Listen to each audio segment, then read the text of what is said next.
తిరుమలలో ఎటు చూసినా వైకుంఠ ఏకాదశి సందడే కనిపిస్తోంది.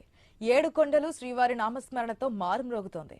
వేలాది మంది భక్తులు తరలివచ్చారు. స్వామివారి దర్శనంతో పాటు మోక్ష మార్గమైనటువంటి వైకుంఠ ద్వారాల గుండా భక్తులు దర్శనాలు చేసుకుంటున్నారు. ఇందుకు టీటీడీ భారీ ఏర్పాట్లు చేసింది. తిరుమల ఆలయం నుంచి ఐ న్యూస్ ప్రతినిధి గోపీనాథ్ అందిస్తున్న వివరాలను ఇప్పుడు చూద్దాం.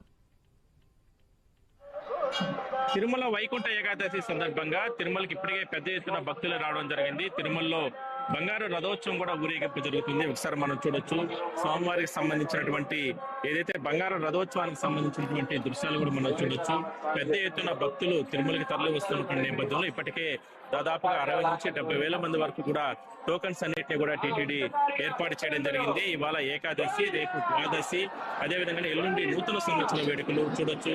మహానుభావుడు తిరుమల శ్రీ వెంకటేశ్వర స్వామి ఆయన సన్నిధిలో బంగారు రథోత్సవం ఊరేగింపు జరుగుతుంది.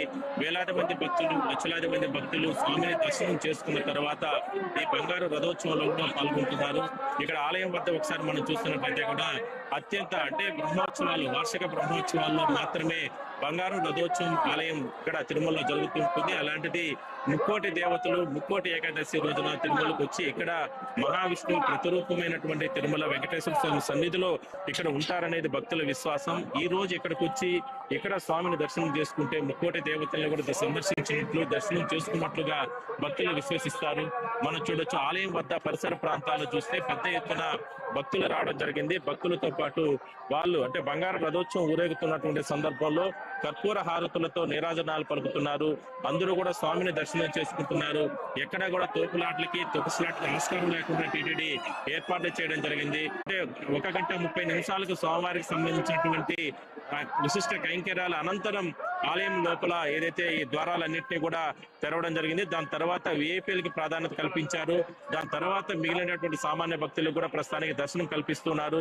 ఇవాళ 60 నుంచి 70 వేల మంది వరకు కూడా స్వామివారికి సంబంధించినటువంటి దర్శనానికి సంబంధించినటువంటి కంటిన్యూగా వాళ్ళ అర్ధరాత్రి వరకు కూడా జరిగే అవకాశం అయితే ఉంటుంది. అయితే మొత్తం మీద రేపటి నుంచి కూడా ఏకాదశి కావచ్చు, అదేవిధంగానే ఎల్లుండి నూతన సంవత్సర వేడుకలు, ఆ సందర్భంగా కూడా పెద్ద ఎత్తున భక్తులు కంటిన్యూ అవుతారు. కాబట్టి వాళ్ళకందరికీ కూడా దర్శనానికి సంబంధించినటువంటి ఏర్పాట్ల పైన ఇప్పటికే టీటీడీ అన్ని రకాల ఏర్పాట్లు చేయడం జరిగింది. తోపులాట్లకి తొక్కిసలాట్లకి ఆస్కారం లేకుండా యూట్యూబ్ ద్వారా ముందుగానే దర్శన టికెట్లన్నింటినీ కూడా రిలీజ్ చేసిన కారణంగా భక్తులందరూ కూడా ప్రస్తుతానికి నేరుగా తిరుమలకు వచ్చి ఇక్కడ స్వామివారిని దర్శనం చేసుకుంటున్నారు. సో శ్రీవారి ఆలయం వద్ద కావచ్చు, ప్రశాంతంగా ఆలయం లోపలికి వెళ్లే భక్తులంతా కూడా స్వామివారిని దర్శనం చేసుకుంటున్నారు.